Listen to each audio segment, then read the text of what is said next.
আমরা এখন গ্রামের আঁকাবাঁকা রাস্তা দিয়ে, আঁকাবাঁকা মেঠো পথ না, আঁকাবাঁকা পাকা রাস্তা দিয়ে আমরা চলে যাচ্ছি আমাদের গন্তব্যস্থলে। আমরা যে জায়গা দিয়ে যাচ্ছি এই জায়গাটা অসাধারণ।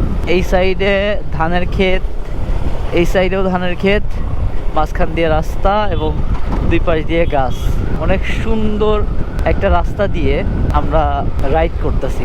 আমরা এখন বগুড়ার একেবারে প্রত্যন্ত একটা গ্রামে আছি। এই গ্রামের নাম হচ্ছে ঘোড়াধাপ। ওয়াও, সুন্দর।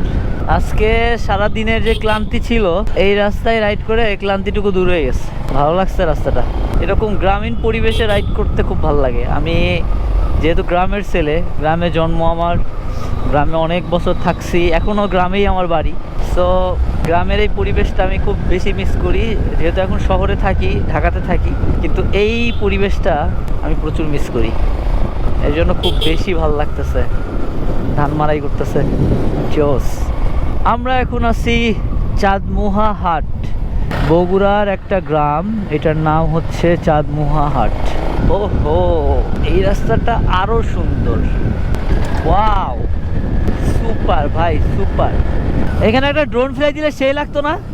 এই জায়গাটা সুন্দর। সুন্দর বলতে বলতে খাইস্টা মার্কা রাস্তায় চলে আসলাম। আসলে কোনো কিছু আসলে সুন্দর বলতে নাই।